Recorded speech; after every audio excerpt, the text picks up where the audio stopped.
एक नगर में एक लालची आदमी रहता था। अपार धन संपदा होने के बाद भी उसे हर समय और अधिक धन प्राप्ति की लालसा रहती थी। एक बार नगर में एक चमत्कारी संत का आगमन हुआ।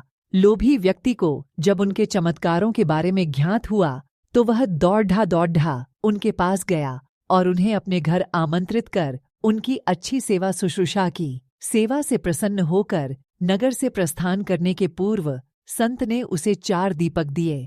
चारों दीपक देकर संत ने उसे बताया, पुत्र, जब भी तुम्हें धन की आवश्यकता हो तो पहला दीपक जला लेना और पूर्व दिशा में चलते जाना। जहाँ दीपक बुझ जाए उस जगह की जमीन खोद लेना, वहां तुम्हें धन की प्राप्ति होगी। उसके उपरांत पुनः तुम्हें धन की आवश्यकता हुई तो दूसरा दीपक जला लेना, जिसे लेकर पश्चिम दिशा में तब तक चलते जाना जब तक वह बुझ न जाए। उस स्थान से जमीन में गड्ढी अपार धन संपदा तुम्हें प्राप्त होगा। धन की तुम्हारी आवश्यकता तब भी पूरी न हो तो तीसरा दीपक जलाकर दक्षिण दिशा में चलते जाना। जहाँ दीपक बुझे वहाँ की जमीन खोदकर वहाँ का धन प्राप्त कर लेना। अंत में तुम्हारे पास एक दीपक और एक दिशा शेष रहेगी, किंतु तुम्हें न उस दीपक को जलाना है न ही उस दिशा में जाना है। इतना कहकर संत लोभी व्यक्ति के घर और उस नगर से प्रस्थान कर गए। संत के जाते ही लोभी व्यक्ति ने पहला दीपक जला लिया और धन की तलाश में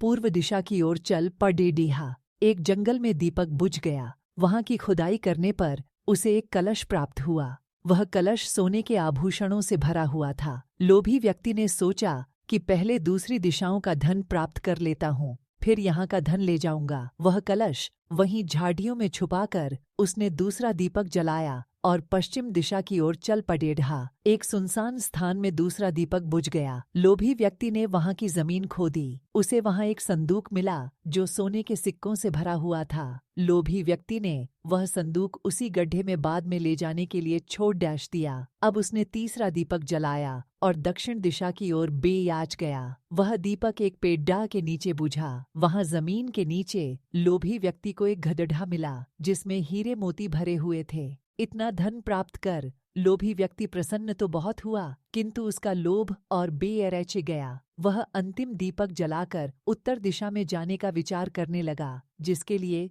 उसे संत ने मना किया था। किंतु लोभ में अंधे हो चुके व्यक्ति ने सोचा कि अवश्य उस स्थान पर इन स्थानों से भी अधिक धन छुपा होगा जो संत स्वयं रखना चाहता होगा। मुझे तत्काल वहां जाकर उससे पहले उस धन को अपने कब्जे में ले लेना चाहिए। उसके बाद सारा जीवन मैं ऐशो आराम से बिताऊंगा। उसने अंतिम दीपक जला लिया और उत्तर दिशा में बढ़ने लगा। चलते चलते वह एक महल के सामने पहुंचा। वहां पहुंचते ही दीपक बुझ गया। दीपक बुझने के बाद लोभी व्यक्ति ने महल का द्वार खोल लिया और महल के भीतर प्रवेश कर महल के कक्षों में धन की तलाश करने लगा।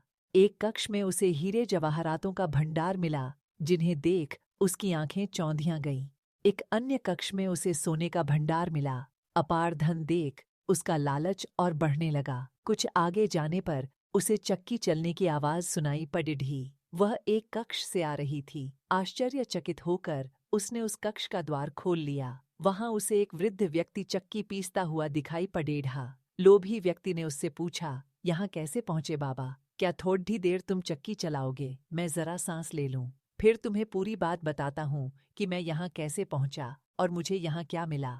वृद्ध व्यक्ति बोला। लोभी व्यक्ति ने सोचा कि वृद्ध व्यक्ति से यह जानकारी प्राप्त हो जाएगी कि इस महल में धन कहाँ छुपा है, और उसकी बात मानकर वह चक्की चलाने लगा। इधर वृद्ध व्यक्ति उठ खड़ा हुआ और जोर जोर से हंसने लगा। उसे हंसता देख लोभी व्यक्ति ने पूछा, ऐसे क्यों हंस रहे हो? ये कहकर वह चक्की बंद करने लगा। अरे अरे, चक्की बंद मत करना, अब से ये महल तेरा है, इस पर अब तेरा अधिकार है और साथ ही इस चक्की पर भी। ये चक्की तुम्हें अब हर समय चलाते रहना है, क्योंकि चक्की बंद होते ही ये महल ढह जाएगा और तू इसमें दब कर मर जाएगा। गहरी सांस लेकर वृद्ध व्यक्ति आगे बोला, संत की बात न मानकर मैं भी लोभवश आखिरी दीपक जलाकर इस महल में पहुंच गया था। तब से यहाँ चक्की चला रहा हूँ। मेरी पूरी जवानी चक्की चलाते चलाते निकल गई।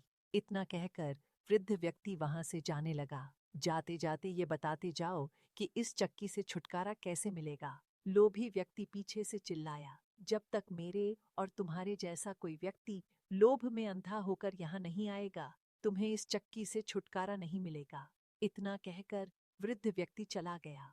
लोभी व्यक्ति चक्की पीसता और खुद को कोसता रह गया। ये आपको हमारी ये स्टोरी कैसी लगी हमें कमेंट में बताइए प्लीज। स्टोरी को लाइक और शेयर कीजिए और चैनल को सब्सक्राइब कीजिए। धन्यवाद।